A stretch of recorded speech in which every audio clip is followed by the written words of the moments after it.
In this video, I want to talk about what I would eat if I was diagnosed with COVID-19 coronavirus. Well, the first thing to know about that is that the pre-existing conditions greatly increase your risk of not just in the susceptibility to getting the virus, but in the complications and even the death rate. And I'm talking about diabetes, heart disease, high blood pressure, insulin resistance, and obesity. These are the big ones. There's other ones too, but all of these have a common denominator, high insulin. And I'm talking about diabetes type 2 right here.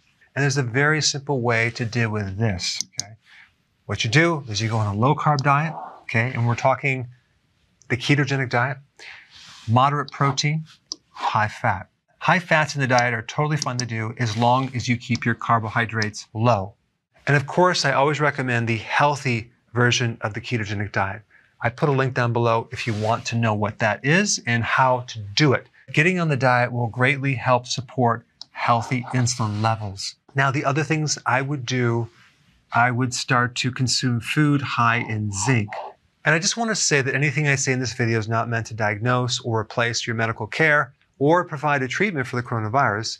Check with your doctor before taking any of this advice. There's a huge association between having enough zinc in your body and having your immune system work properly. Almost at every single level of your immune defenses, zinc is involved. And if you wanted to know what foods are highest in zinc, oysters are the #1 food. Other shellfish would be another option, red meat, cheese. There's other foods, but these have probably the most zinc. Zinc is very, very important in supporting a healthy thymus gland. And the thymus is a training camp for certain immune cells. So it's very, very important. And if you're deficient in zinc, your thymus actually shrinks. The next thing I would do is make sure I have enough vitamin D. You can get that in cod liver oil, salmon, fatty fish, but it's very, very difficult to consume foods and get the amount of vitamin D that you need. So I would highly recommend getting enough sun. 20 minutes every single day would give you enough vitamin D, because vitamin D is what's called an immune modulator. So it keeps the immune system from overreacting. Where you have so much inflammation and collateral damage, it could damage your lungs and other tissues. So vitamin D is very, very important in keeping the immune system at a balanced level.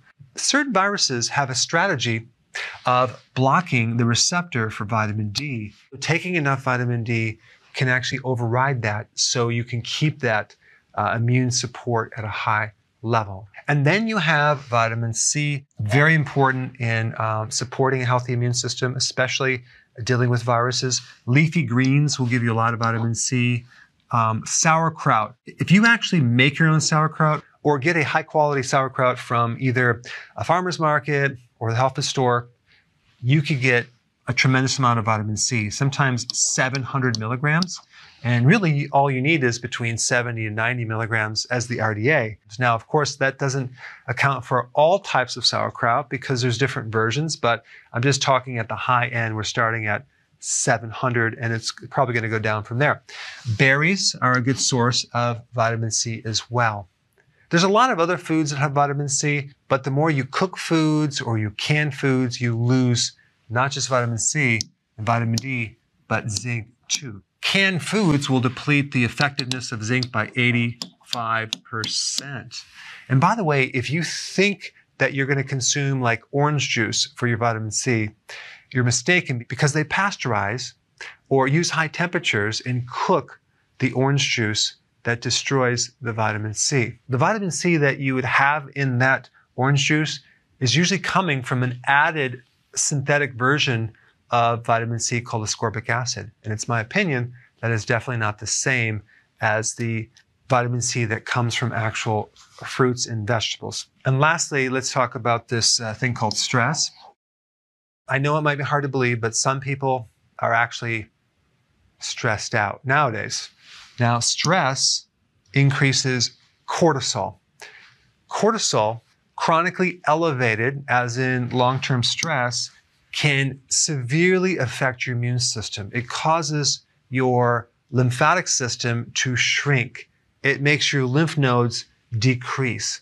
It decreases the antibody production, so you lose your ability to fight infection. It also greatly increases your susceptibility to getting viruses and bacteria. I would actively and aggressively do what I can to keep stress at a minimum, and that would definitely include not watching the news so much, because there's so many messages that are all about doom and gloom, bad news over and over and over, fear, fear, fear. Guess what that does to the immune system? It really makes the person way more susceptible to getting the infection as compared to not being in that state of worry and anxiety.